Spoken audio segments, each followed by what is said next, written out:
Olá, o país abordado nesse vídeo vai ser a Espanha e eu vou iniciar falando um pouco sobre a sua localização.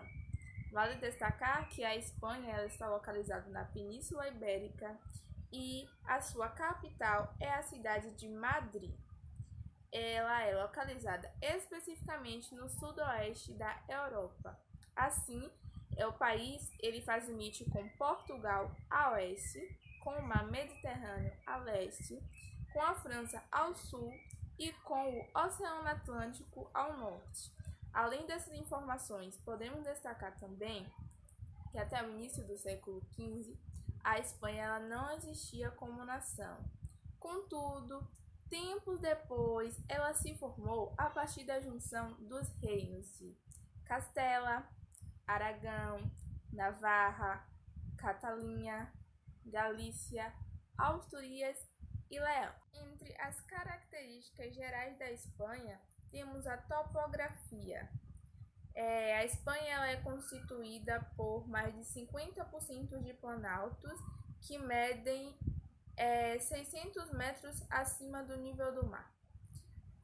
E já a sua hidrografia, na Espanha há duas vertentes. Os rios que correm para o Atlântico, alguns dos quais desaguam em territórios portugueses, e os rios que caem para o Mediterrâneo. Normalmente, os rios espanhóis não são navegáveis e tem grande diferença de caudal entre o verão, que é mais seco, e o inverno, que é mais chuvoso. Existem muitas barragens que aproveitam os rios também para a eletricidade. E o clima da Espanha? Lá, o clima ele é bem variado. Sobretudo, o clima que é predominante é o Mediterrâneo, com verões secos e com inverno bem equilibrado. Inclusive, esse país ele é considerado um dos mais quentes da Europa, mas o clima varia muito de região para região. Então, antes de ir à Espanha, é melhor você ver em qual clima você se adapta melhor, para depois você ver em qual região quer ir. Divisão territorial. A Espanha ela estrutura-se em 17 comunidades autônomas, incluindo uma comunidade foral e 2 cidades autônomas. Cada comunidade autônoma ela é formada por uma ou várias províncias, até um total de 50 em todo o território nacional. Por sua vez, cada província está dividida num número variável de municípios, que em toda a Espanha somam-se 8.118. Olá, meu nome é Ana Clara, vou explicar um pouquinho sobre o governo e política da Espanha. Resumidamente, a Espanha se encontra no governo de monarquia parlamentarista, ou seja, um governo com sistema democrático parlamentarista e dividido por poderes políticos. Dentre eles estão o poder executivo, o poder judicial e o poder legislativo. Sobretudo, a Espanha hoje é regida pelo rei Felipe VI, o qual assumiu seu reinado em 2014 no lugar de seu pai, o rei Juan Carlos de Borbón. Este, inclusive, abdicou o cargo. Além do rei Felipe VI, a nação é regida pelo primeiro-ministro, Pedro Sánchez. Este assumiu o cargo em junho de 2018. Certamente vale destacar que quando o governo é monarquista, significa que o seu rei é o chefe de Estado e também o seu símbolo de unidade e permanência. Portanto, é ele quem arbitra e modera o funcionamento regular das instituições democráticas. Além do mais, é o rei que representa o Estado espanhol nas relações internacionais. E é ele também que exerce a função de atribuir e comandar a Constituição e suas leis. Agora a gente vai aprender um pouquinho sobre a economia da Espanha. A princípio, a Espanha é considerada uma das principais economias da Europa. Inclusive, ela se encontra em 5º lugar entre as potências da Europa.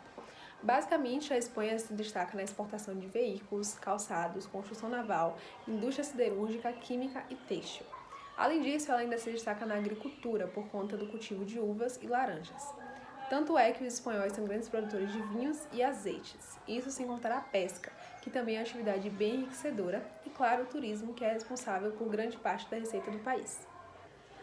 Bom, as cores da bandeira da Espanha elas não possuem significado concreto, porém devemos destacar que essas cores conseguem representar muito bem o país. Contudo, existem algumas interpretações sugeridas e também informais quanto ao sentido dessa bandeira. Algumas pessoas, por exemplo, afirmam que o vermelho representa a valentia e conquista do povo espanhol. Já a cor amarela diz respeito à riqueza e à alegria adquiridas pelo povo. O escudo, por outro lado, pode representar a unificação do país e baixo a coroa do reinado. Então, como já foi dito antes, a Espanha é dividida em 17 comunidades e mais 2 cidades autônomas. Por conta disso, além do castelhano falado por todo o país, a Espanha tem como língua oficial o espanhol. Contudo, ainda existem alguns dialetos cooficiais, como por exemplo catalão, valenciano, aranês, basco, galego, entre outros. Então, agora eu vou citar um pouquinho sobre as 3 cidades mais visitadas pelos turistas lá na Espanha. Vou começar com Madrid. Como já foi dito, Madrid é a capital da Espanha. Assim sendo, como pode-se imaginar, ela é um dos principais pontos para os turistas e para os brasileiros. Inclusive, ela possui uma riqueza arquitetônica incrível, como por exemplo o Palácio Real, a Puerta del Sol e a estátua do urso madronho, símbolo da cidade. Aliás, se você busca por arte e festas noturnas, Madrid pode ser o seu lugar. O segundo destino turístico que eu vou apresentar aqui a vocês é a cidade de Valência. Valência é a terceira maior cidade espanhola, inclusive ela conta com quase 800 mil habitantes. Além disso, é uma cidade com nada menos que 8 praias. Aliás, por conta dessas belezas naturais, sua economia é praticamente toda voltada para o turismo. E para melhorar, a cidade conta com uma linha de metrô com um total de 169 estações, além de outros meios de transportes públicos, ou seja, é bem fácil e rápido andar por lá. E por último, mas não menos importante, o segundo destino turístico que eu vou apresentar a vocês é Barcelona. Barcelona é considerada a cidade mais popular para se visitar na Espanha. Basicamente, essa cidade é perfeita para quem gosta de praia. Aliás, além das praias, você também encontrará uma cidade agradável, populosa e bem colorida. Agora, uma curiosidade para quem vai visitar esse lugar é que em Barcelona o idioma predominante é o catalão, diferente das outras duas. A Espanha é famosa quando o assunto é paladar. Ela é conhecida por uma variedade de pratos salgados e de sobremesa. A gastronomia da Espanha, ela tem muito a oferecer. A culinária espanhola, ela utiliza muita batata, especiarias variadas e muitos legumes. Outro produto que é muito apreciado pela Espanha é o vinho, que acompanha as refeições principais. O exemplo de alguns pratos típicos da Espanha está os churros. Mesmo sendo apreciado por muitos brasileiros, esse prato é típico da Espanha e geralmente na Espanha ele é sem recheio, ele é servido assim. Outro prato é a tortilla, que é feito com ovos, batata frita e ele é parecido com omelete. O terceiro prato vai ser a paella. A paella, ela parece risoto. Ela é feita com arroz e ela pode ser feita com frangos, frutos do mar. As festas populares na Espanha são bem famosas e populares. Exemplo de algumas dessas festas é a Las Fallas. Ela acontece em Valência, no mês de março, e falas são bonecos gigantes que ficam andando na rua durante a noite, entre os dias 15 a 19, e é o dia de São José, que é uma data católica. E no último dia, as pessoas queimam todos os bonecos. A segunda festa é a Feira de Sevilla, que ocorre em abril. Celebra a cultura e as tradições da região. Aí montam cabanas, barracas, festejam. Essa de São Fermino, ela ocorre em julho e as pessoas saem vestidas de touro pela rua e percorrem cerca de 800 metros. E os escritores da Espanha, vou citar alguns. O primeiro é Miguel de Cervantes. Ele tem a obra de Dom Quixote. Ele foi um romancista, dramaturgo e poeta. Tem também Frederico Garcia Lorca, um dos filmes que ele fez é A Noiva. Ele também escreveu livros e ele também é poeta e dramaturgo. E o outro é Henrique Vila-Matas. As suas obras são uma mescla de ensaio crônico, jornalístico e novela.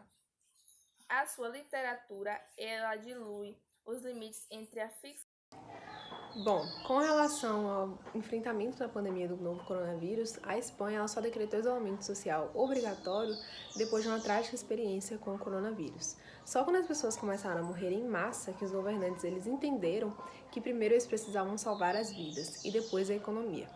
Esse descuido só mostrou que o país não aprendeu com as várias pestes que em séculos passados dizimaram as pessoas que moravam na Europa. Apesar dos avisos científicos, quando a Espanha decidiu instituir o isolamento social obrigatório, o estrago já estava feito. E o resultado está nos números. Depois da Itália e dos Estados Unidos, que não respeitaram a ciência e não aprenderam com a experiência da China, a Espanha é um dos principais países em que a pandemia do coronavírus deixou o seu rastro de destruição. O isolamento social obrigatório começou exatamente no dia 16 de março de 2020, em todo o país. As escolas e instituições, contudo, tiveram suas portas fechadas no dia 12 de março de 2020, na maior parte da Espanha. Abre aspas, quando as medidas mais duras foram tomadas, o comportamento da população foi receptivo e respeitoso. Aqui na Espanha a gente respeita muito isso, afirmou Helena Esperança, professora de língua espanhola e literatura e vice-diretora do Instituto de Educação Secundária Poeta Díaz Castro. Nas primeiras semanas, o confinamento na Espanha foi absoluto para atividades não essenciais. Trabalhava apenas os setores de fornecimento de alimentação, água, luz, transportes, mercadorias, enfim, as coisas mais essenciais. Todo o resto do país fechou. Diferentemente do Brasil, a Espanha respeita a quarentena. Lá não tinha ninguém, absolutamente ninguém, pedindo para o povo voltar às ruas, o que consequentemente auxiliou na melhora nos dados de mortes e casos pelo novo coronavírus na Espanha.